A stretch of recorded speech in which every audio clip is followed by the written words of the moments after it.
You know, Reverend No Show, we need to go on and start this summer session off with a little more flavor than usual.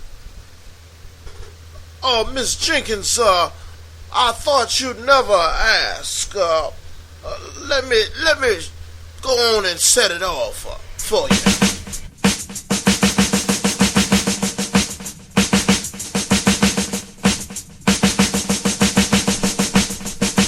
Z109 Talk Radio. Oh, what you got now? Z109 Talk Radio. Come on. Z109 Talk Radio. Oh, what you got now? Z109 Talk Radio. Come on.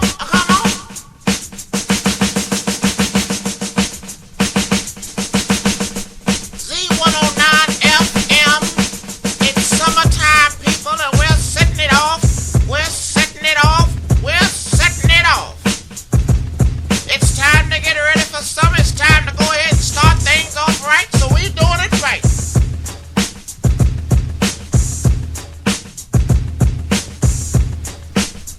All right. Good morning, good afternoon, good evening, whatever time of day it is for you. Elsie Jenkins here, Z109 Talk Radio. It is summertime. It's June. July's around the corner. August is after that, and so on and so forth. Reverend No Show, you are definitely somebody to hang around in the studio with, because you always got something going on in your sleeves over there. My goodness, every time I turn around, you come up with something new. Lord have mercy. How you doing, Reverend No Show? Miss Jenkins, I'm feeling pretty good. I got my barbecue over here going. I got my little grill. See, I got my little $25 grill. Some burgers over here, and I'm feeling good.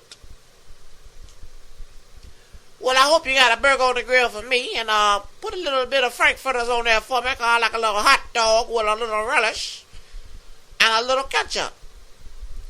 Z109FM, that's right. We have a brand new studio, and we got some work to do, people. We got some work to do. Let me get right down to business. All right, first and foremost, let's get on with summertime issues. Now, I've already talked about bathing suits and other sessions I've had. I'm not going to go dwell on into the bathing suits. It's pretty simple. If it don't fit you, you need to go out and buy you another one. It's that simple.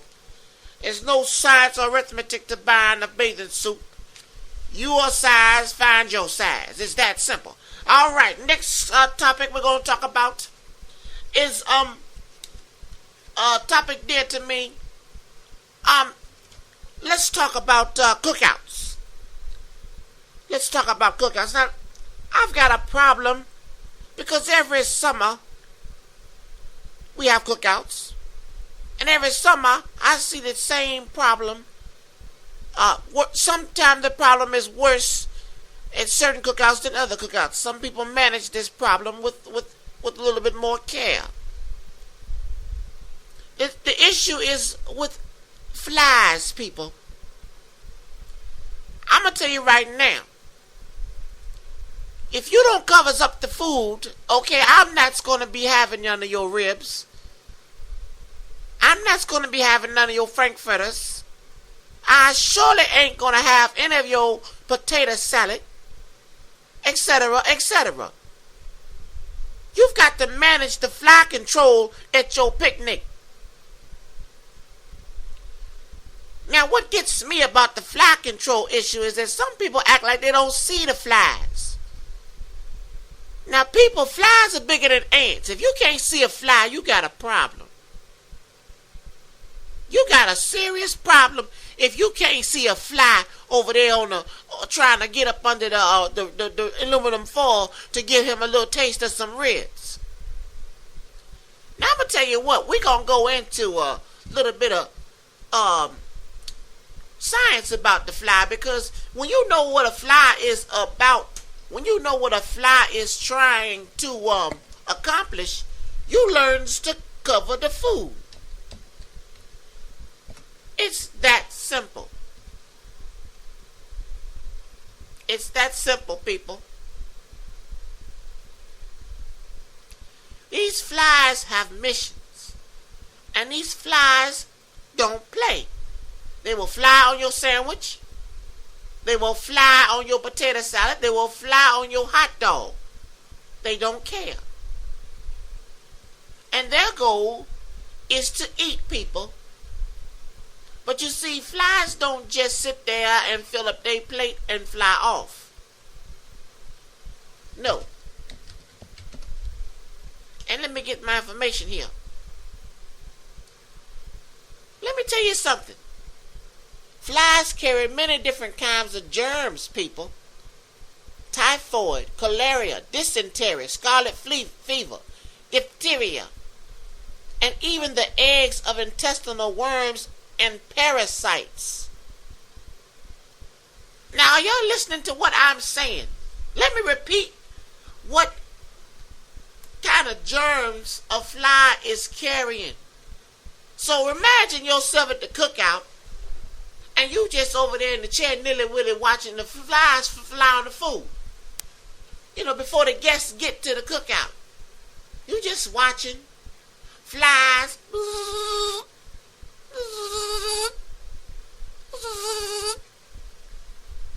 That's a pretty good sound effect, Reverend No Show. How you do that? Miss Jenkins, I've been around enough flies to be able to make that sound. Here, let me show you.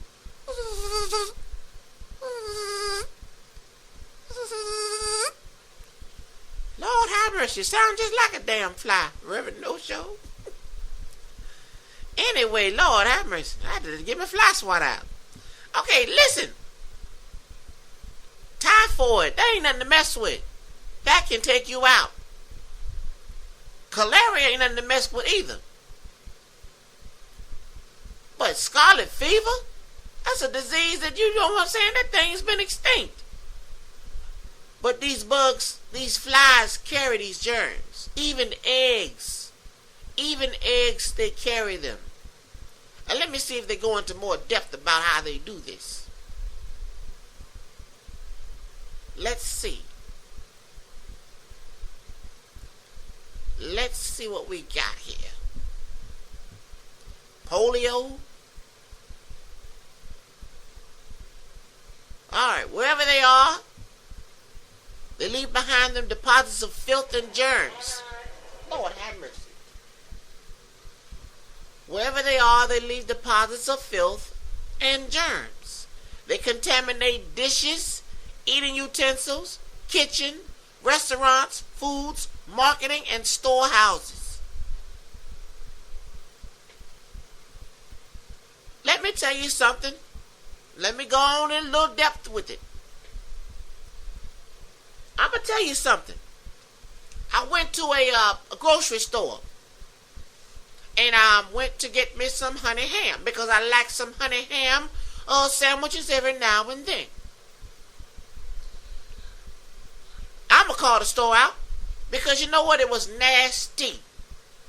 I was in Food Lion. Sure was.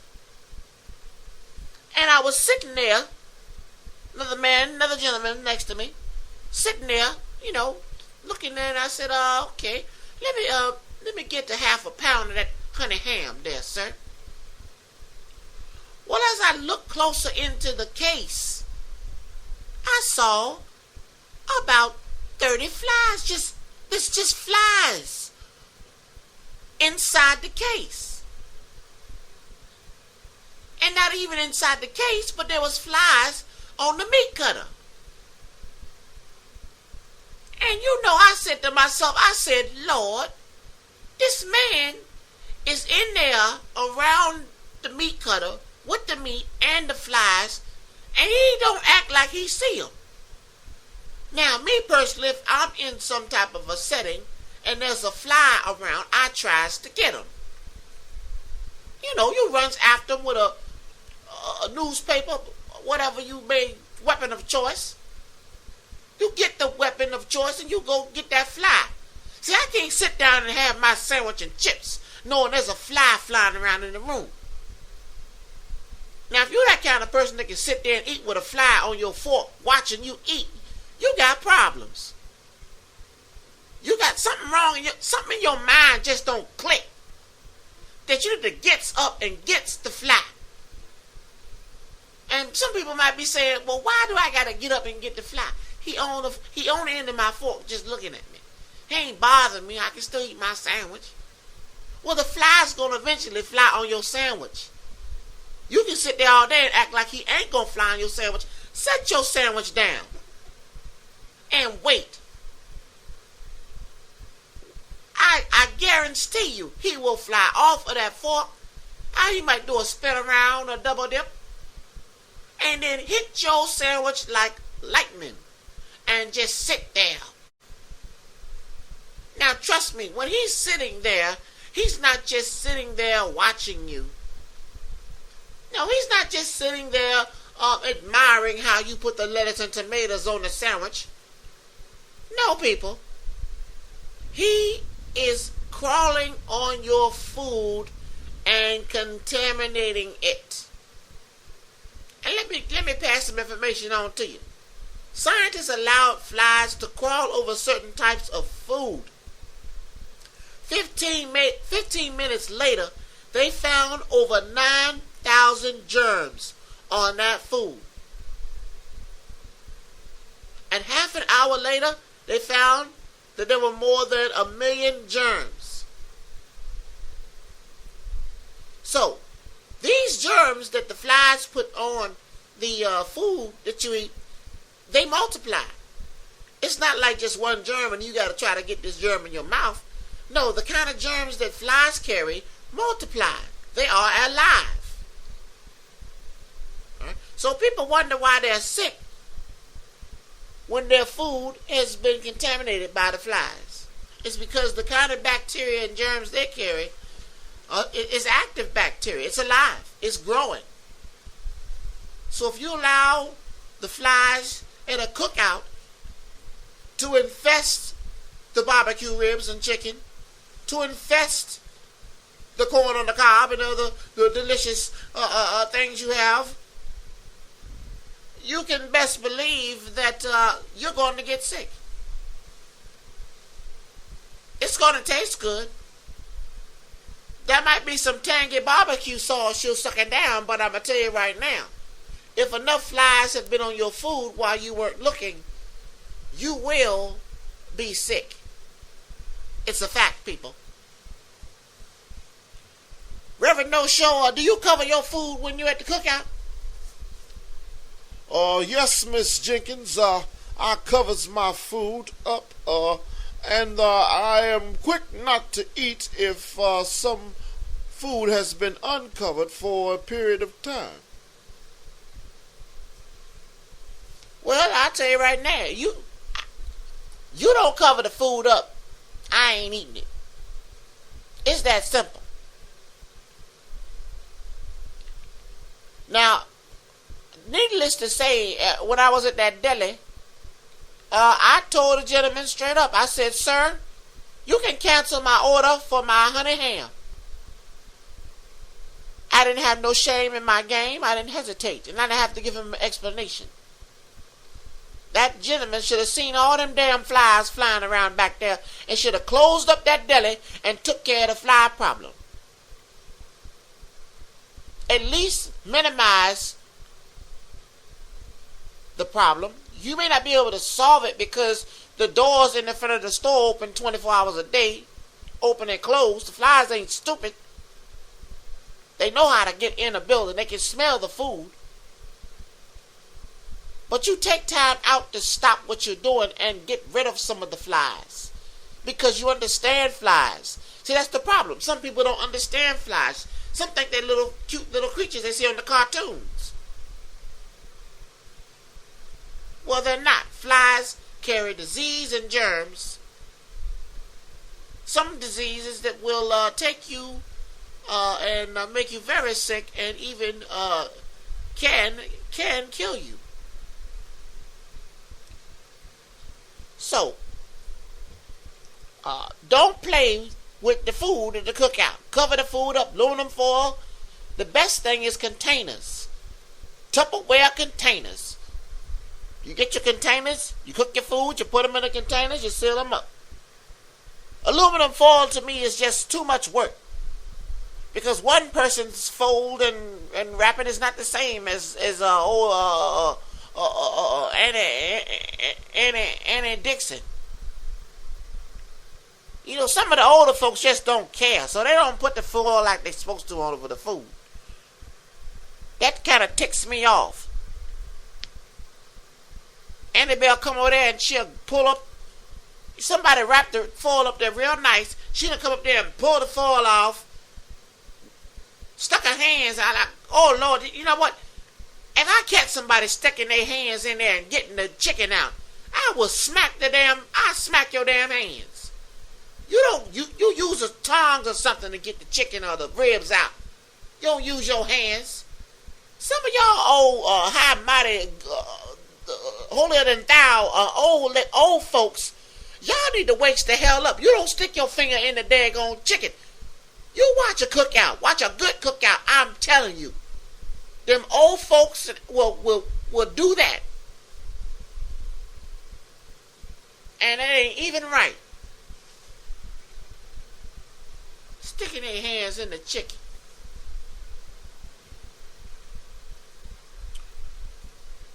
I'll tell you right now, this summer, 2020, we've got to enjoy ourselves. We've got to have some progress when it comes to our lives in this summer. It is an important summer, people. Very important. But one thing is for sure. There's no need to be sick because of some people not covering the food. Now, my other problem is you people that love to ride around town with potato salad in your car. I mean, you want to be in charge of the potato salad, yet you don't keep it refrigerated. You like to cook the potato salad. You put it in your car, then you ride around town. You go and see your friends. You do all kinds of this and that. Then come to find out, you ain't refrigerate the potato salad all day. You get to the cookout, you throw it in the refrigerator. Oh, it's cold. But by the time we gets it and sucks it down, we're running to the bathroom. Because you don't understand potato salad. See, potato salad, macaroni salad, a lot of these salads have eggs and mayonnaise in them, and you have to refrigerate it. I done said this before. Anybody riding around town with potato salad in their car in the summer with the windows rolled up, you lost your damn mind. You done lost your damn mind. They gonna make everybody sick at the cookout. Now you can get away with it with baked beans. I think you can get away with baked beans. Baked beans are durable. I like baked beans. Baked beans are fighters. Yeah, they make you pass gas, but I'm telling you now. You get you some baked beans, you can put them in the car. You can shake them around, you can ride around all day. Them baked beans will still be kind of good once you get to the cookout. All right. So this summer has got to be a summer of some excitement, people.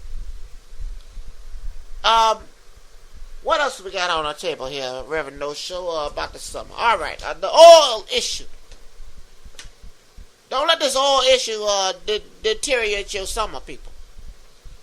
There's a lot of bad things going on down south, and there's nothing you can do about the arrogance of rich men. That's what it's all about in this scenario. When you forget where you come from and you don't realize the responsibility you have to Mother Nature and the environment. You don't do your checks and balances and make sure that things are done right. You're all nilly-willy with it, and then when something goes down, it is tremendous in its effect on people. the environment and the planet.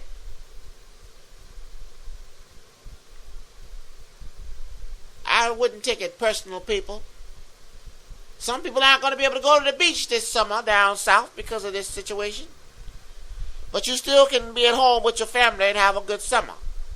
You don't let that oil situation spoil your summer. Alright, Z109 FM.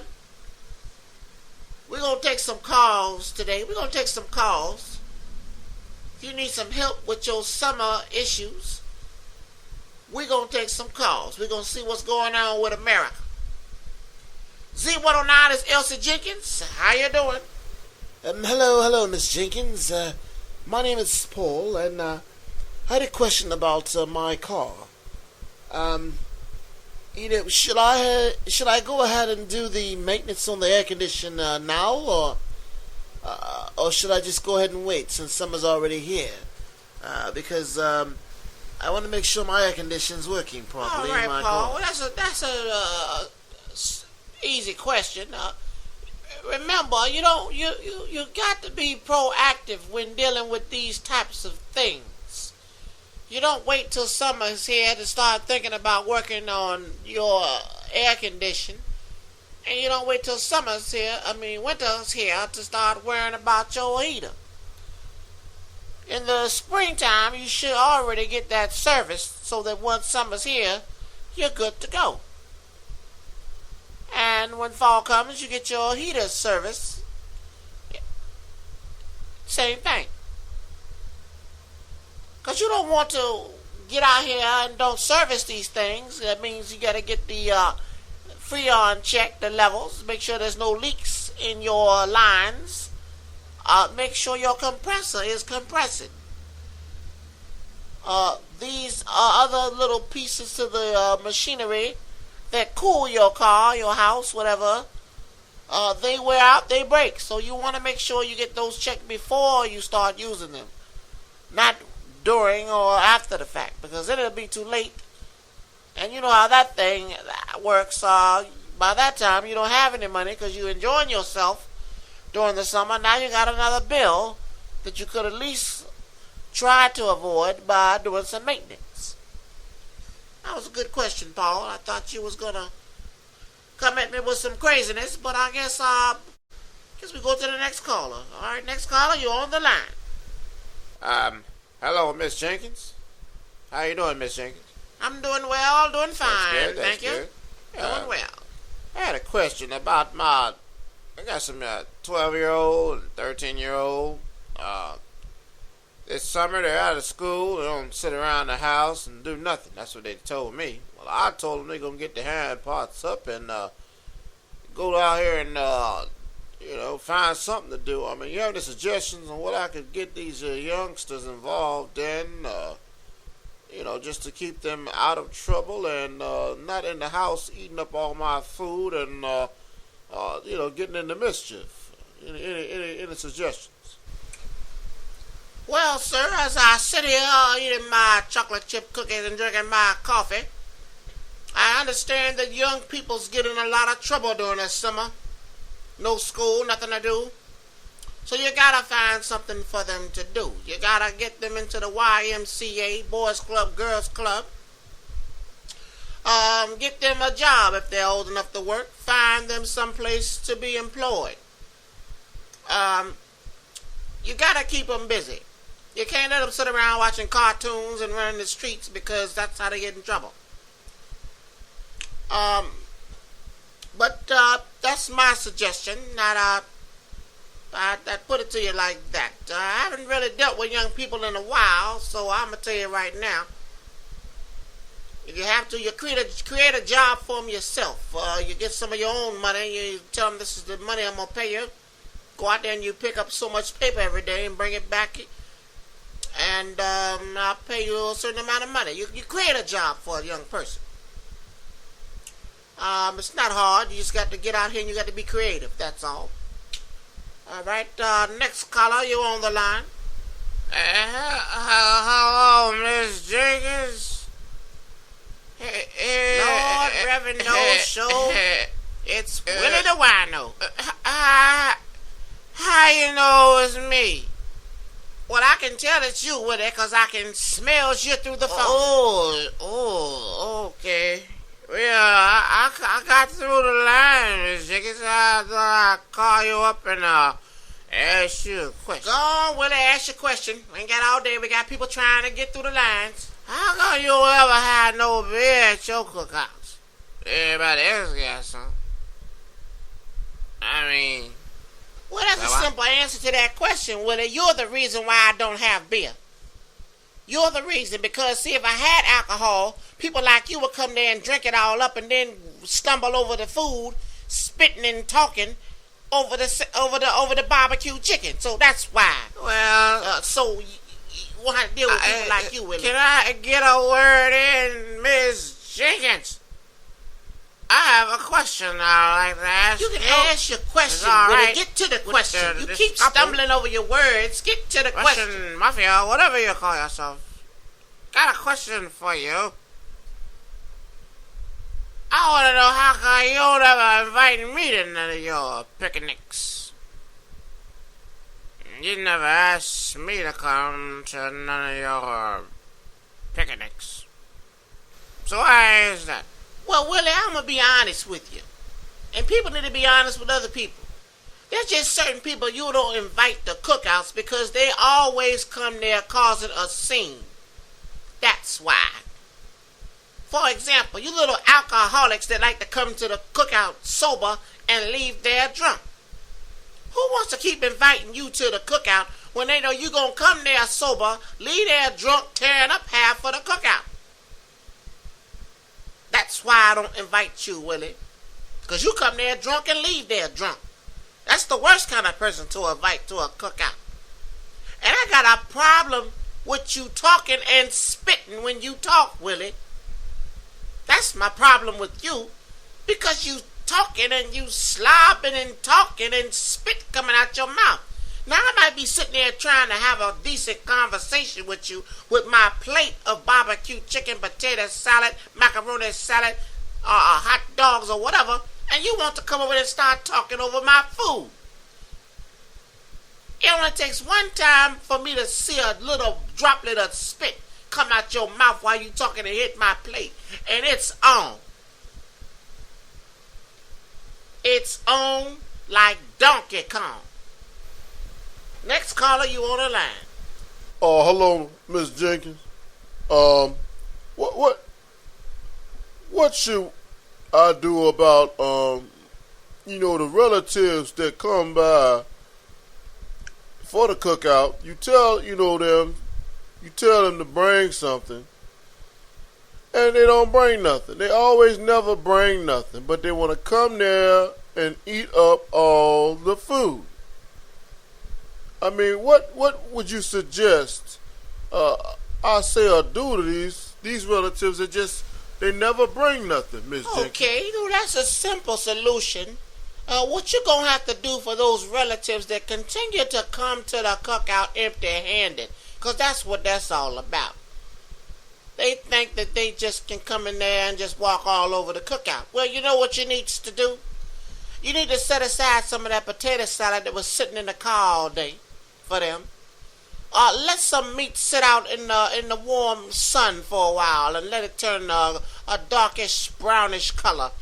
Go ahead and barbecue that up for them. Let's see what we got here. A macaroni salad. Make sure you take some of that, let it sit out in the sun. Let it sit out in the sun for a good half a day. And you go on and you set that table so when they come in and try to bum rush the table, they go straight to that special salad, that specially prepared meat and potato salad. Yes, and you warn those that come all the time. You say, make sure that you don't go over there and get nothing to eat, because that's for my relatives coming from out of town. Yeah, their stomachs will be so tore down that they, you know what, they may not ever come back to another one of your cookouts. But that's what you gotta do. You gotta send a message. Okay? And then, see, this is what you do after that. You say, Aunt Elma and Uncle Fred, Why'd you leave so soon from the cookout last weekend? And they're gonna be like, I don't know, my stomach, and I was tearing up. I said, you know why your stomach was probably tore up? Because you didn't bring nothing. Next time you don't bring something, you might catch the same case of salmonella, if you know what I mean. Next caller, you're on the line. Yes. Elsie, this your Hey, girl, how you doing? Miss Jenkins. Now you know I'm gonna have to call Fred up and tell him what you done did to the food. Well, let me help you out a little bit. 615-227-9696. Now you gonna call him up and see if I can. 'Cause you ain't right for that. You know, you ain't right for that. You know, and they always say you always doing something. You always doing something. That's why I called up to let you know I'm calling Uncle Fred up right now. Go on, call him up. Say what? Go on and call him. And I'll make a phone call, tell him you cheating on your food stamps. How about that? Mm-hmm. Oh, you ain't got nothing to say about that, huh? See how you talk to people? You don't know how to even talk to people. I'm calling him now. Bye. Z109FM. Well, you know, this is a show anybody can call in. I mean, hey, I got some relatives ain't too happy with my show, 'cause half the show about them. Oh, the hell well. Get your life right. That's how I looks at it. Yeah. And you know who I'm talking about, too, when I talk about the cookout. I ain't been to your cookout in a long, long time. Yes. You don't know how to cover your food up, and you invite flies over every time you have a cookout. So I don't come to your cookout no more. And you know whose you is. Z109FM, we getting this summer going. We gonna stir it up, and I mean it. We gonna stir it up. We gonna get out here. And we gonna change some things. We gonna change some attitudes. Yes, we gonna change some attitudes, 'cause some of y'all around here got attitudes for no reason. You got a job, but you don't want to do the job, so you got an attitude. Does that make any daggone sense? If you got a job, you're supposed to have the best attitude you can, because you set an example for people around you, and you set an example for your business, and you showing the customers that you care about what you do. If you don't like your job, then get out of your job. Go find somewhere else to work. Go scoop some poop. But find something you like to do, and then have a good attitude about it. That's what gets me. Another thing that gets me is, you know what? When you get a job, you have to act like a professional. And there's a certain way a professional acts. And if you don't act that way, it's called being unprofessional. And it's very simple science. You don't have to have a 2-year degree to understand what I just said. You either act like you're a professional or you don't. You're unprofessional. There is no in-between when it comes to business.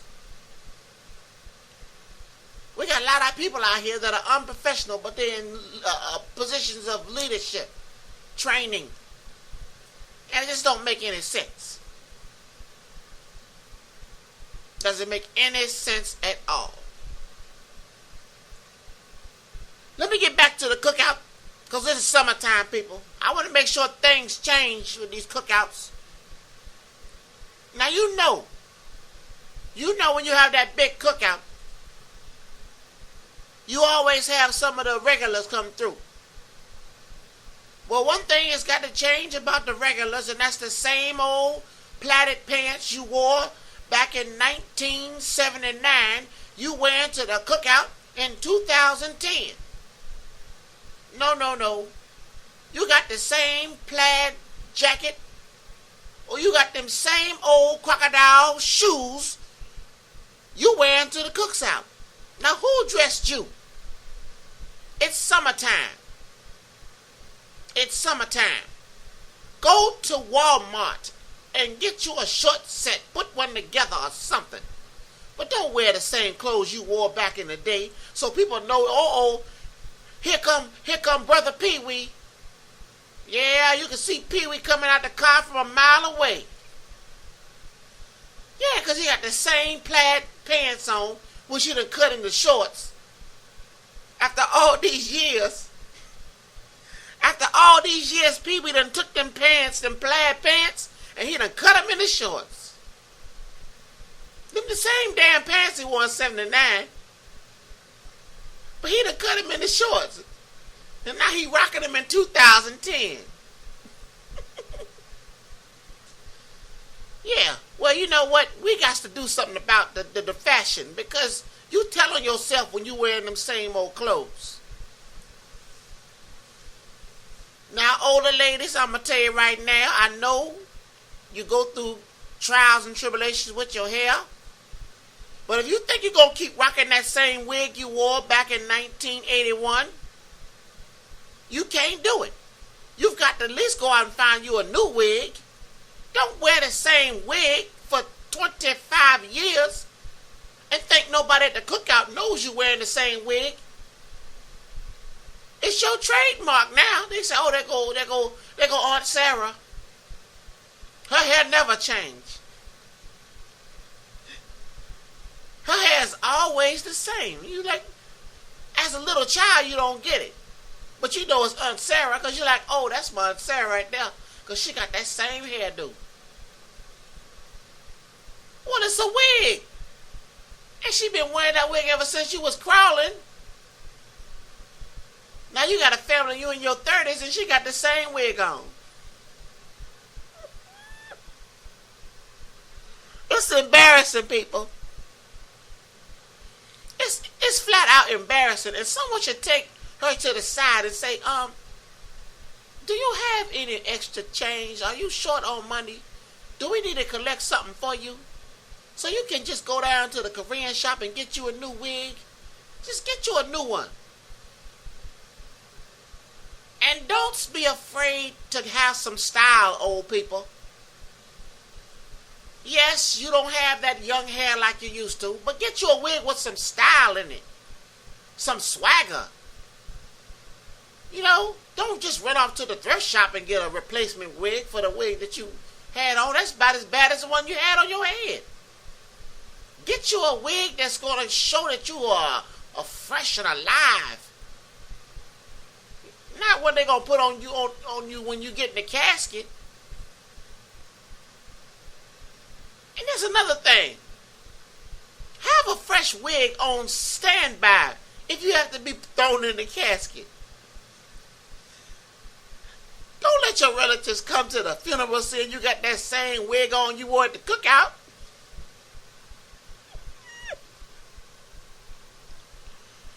Because first of all, they're going to recognize who's in the casket. Lord have mercy.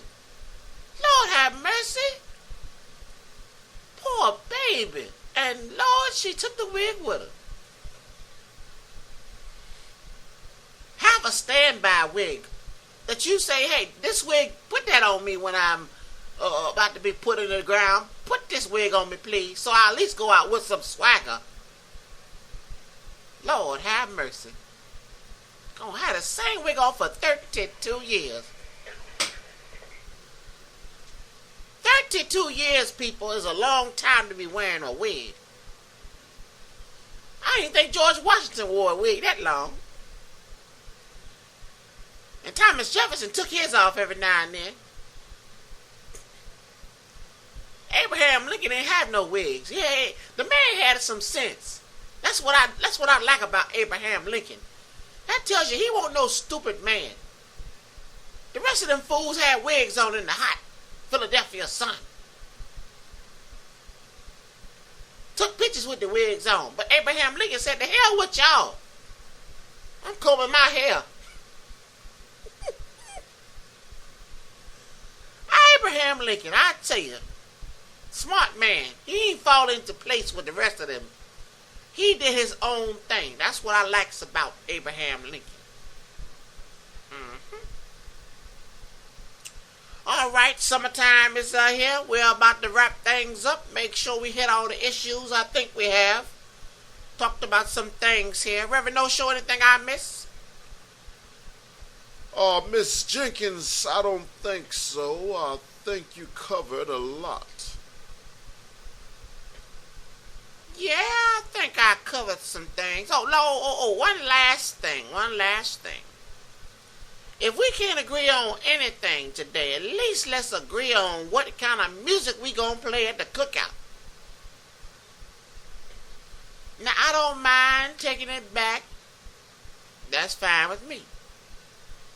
If you want to play some contemporary 80s Earth, Wind, and Fire, that's fine with me.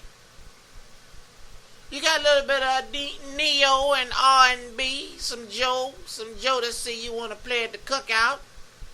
Maybe you want to ring my bell, go back to the 70s. A little bit of Donna Summer, that's fine with me.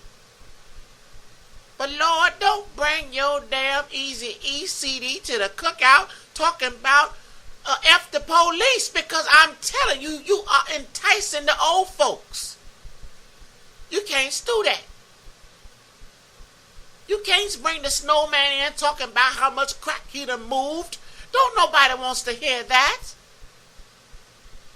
And Lord have mercy, please don't bring Puff Daddy up in my dag on cookout. I'm so tired of Puff Diddly D. I'm tired of him. I'm tired of hearing him. I'm tired of watching him dancing. I'm just tired of him. So please don't bring none of his music to my cookout. Elsie Jenkins here. We're going to have a good summer. We're going to have some fun. And we're going to put a daggone cap on this stupidity and ignorance running around rampant in our communities. We're going to stop it this summer. We're going to have some fun this summer. All right, Reverend No Show. How we going to go out on this one? Miss Jenkins, we're going to go out like we came in, with some swagger. I think we should go out with a little bit of swagger on this one. Might as well. All right, Reverend No Show. I'm going to give you a little countdown. You go on, you do your thing. 3, to the 2, to the 1.